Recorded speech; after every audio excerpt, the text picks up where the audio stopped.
Hello and welcome to the 7th episode of Sojournly, the podcast for those looking for answers in this life as temporary residents of planet Earth. And today we are going to talk about another very special temporary resident, an American temporary resident of Pakistan. And she's blowing up everywhere at the moment. She is on Pakistan's actual national news channels. I myself am from Pakistan and married to an American. And I'm seeing the world finally see Pakistan's hospitality and culture, and it's because this lady has managed to explain to the world everything about Pakistan that I think a lot of us could never do in words, like who we really are, what we believe, what we value in this world and this life. And this woman, she's just been able to show that to the world, and it's quite amazing what's happening. And yes, it is obviously a crazy situation. She's gone and put herself in quite a dangerous situation, but God must be on her life, because the way that she has protection, the way she's carrying herself, the way she's just confidently able to navigate through this situation it's impressive. The world has had such a view of our country for such a long time, and not just the country but the people. The way that we've been treated by the rest of the world has been quite appalling, and it's just nice to see people finally who we are and what it's like, because we are in ancient civilization. We've been around and we've held these values for thousands of years, the values that you're seeing coming out, and people are just seeing them for the first time. And while yes, it is quite a shocking case, it's not very surprising to Pakistanis the way she's being treated, because it's so deeply inherent within us to treat guests that way, that we almost just recognize what's going on and we're seeing just a human interaction play out in front of us. So the story with this lady, because I'm able to follow it from a more local angle, I'm not local to Karachi, and so why I find this so interesting as a Pakistani person who grew up in the UK, and I have not really much connection to Sindh and Karachi. I'm a Punjabi, so it's interesting to view this happening, because I do wonder how the situation would have been handled in my city. For example, in Sialkot, there are areas that are controlled by the army, and foreigners, as a tourist, is just somebody who's not a local, they're not allowed in certain areas. And Sialkot is much closer to Kashmir, so there's a lot more army influence. So there's so many different opinions. There are some people saying she should be deported, but guys, they've actually even tried that. They've tried to put her on a plane, but she won't leave. So it's interesting, because I wonder how this would have been handled in my city. She would have been contained in a much different area, because we don't have, so this foundation that's helping her, this charity foundation that's helping her, I don't even know if we have a similar one. So this lady got genuinely lucky, and for that I do believe God is with her. I believe God has a hand on this woman's life, clearly. What I'm personally finding shocking is how shocked people are at the treatment of a human being the way they should be, because I even heard a YouTuber or TikToker from the UK talk about this lady and say how she would have no patience with it. And I don't remember the name, but we're just seeing how impatient people would be, and it's just a westernized concept, and that's what I'm finding extremely interesting, because people from Pakistan, we've always held these beliefs, we've always been this way. It's just the world saw us as so bad that it took an incident like this happening to see something. But the thing is, this lady has done no actual crime, so it's quite mean and quite inhumane. People saying deport her, or like put her in prison. Like, the thought makes me shudder, you guys, of the word prison, because they have women police officers handling the case, so they have women just talking to her directly. And so one thing that is disturbing me is how people think, because on one hand, yes, this woman does have everybody wrapped around her finger, and that's cute, and we're not even mad at that, that's not offensive.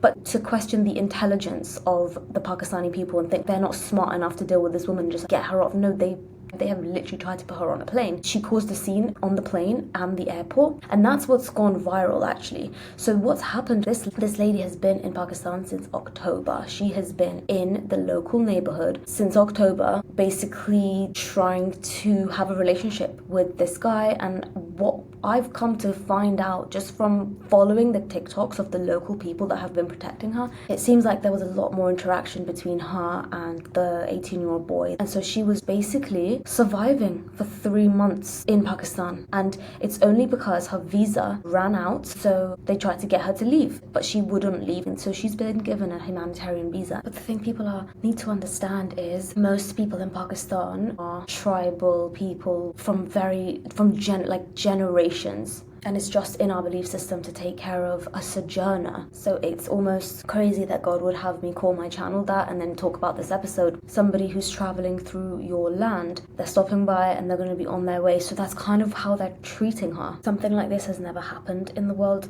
before. So expecting people to just have a system in place on how to deal with a case like this is crazy and hilarious. Like, nobody knows what to do. I guess what the world is seeing is that our legal system is based on our value system. And if a person is genuinely minding their business, you have no legal right to go and arrest them. And it obviously becomes their business when the visa ran out.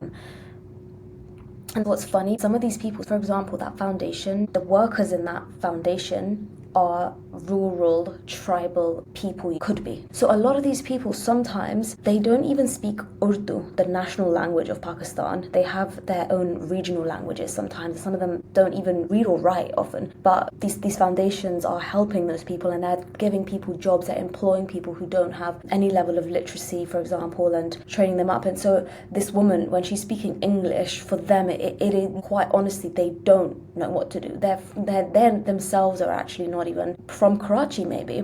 They're probably from rural areas nearby. That could be the case. But then on the other hand, you have this other group of people, the young males of Pakistan who are into the culture, the black culture of New York, and they absolutely understand her. So the people at the press conference that she's talking to, they won't fully understand what she's saying, but the guys that she talks to, they actually do get that. And her saying, mind you, like even the style that she's speaking, she's genuinely speaking to a group of people. She's speaking to 18-year-old Pakistani guys, and that's why she went there in the first place. So that's what's so interesting and quite amazing, because she's gone from, I don't exactly know, but I think she might be from like the Bronx or Brooklyn, which are areas that would be considered the hood in America, and she's gone to the hood in Karachi. And she's literally interacting with people that almost she relates to them. But obviously you can't just do that. And so this is what's interesting, because the general kind of feeling towards the case is everybody's kind of mad at the guy. Everybody's mad at the guy who did this. He's disrespected a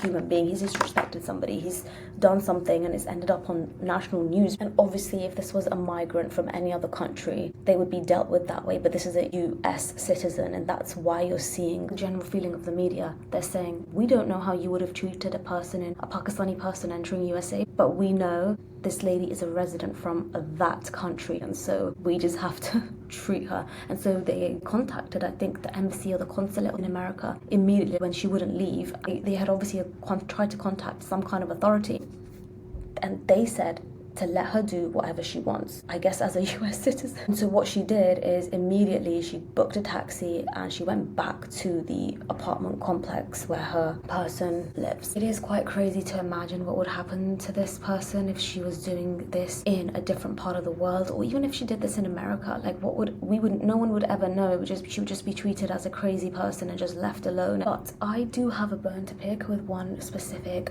Pakistani influencer who's based in Dubai. I was so shocked by a video that he posted, because I think people have been so positive, especially the Western eyes, the Western perspective on it has been so positive. I'm sure there are people inside of Pakistan that have probably not been very nice, like underground, but in general, but he's been fairly positive. And posted a video, and he was speaking in Punjabi and telling people to just leave her alone and focus on something else, and why are you giving her so much attention? And I found it extremely rude and disrespectful. The words he used for her were extremely disrespectful, and if anybody is making Pakistan look bad, it's you, bro. Because if I translated what you said to that woman, I could translate what you said, but I won't, because I'm not a disrespectful person. And if you have a problem with somebody being treated with, I think you might be the one with the problem, because I think they're smart enough. I think the people of Pakistan, of Karachi, are smart enough to realize they can't just put a US citizen in prison for no real reason and waste our own resources. I think Pakistani people just realize it's easier to deal with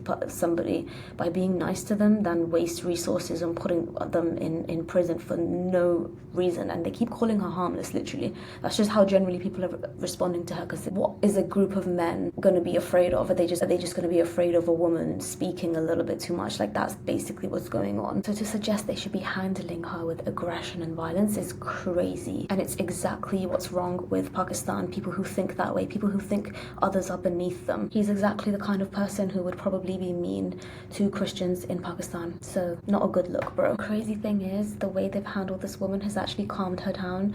She looks healed. But I want to say, I don't think Pakistan has healed Onijah. I think Onijah might have healed Pakistanis, because we finally just get to be ourselves and the world is seeing it. But I do hope this person returns home safely. May God be with her, and may God be with everybody that is taking care of her. I do believe God is watching over this woman. And with that, I would like to end this short episode of Sojournly. Thank you so much for listening.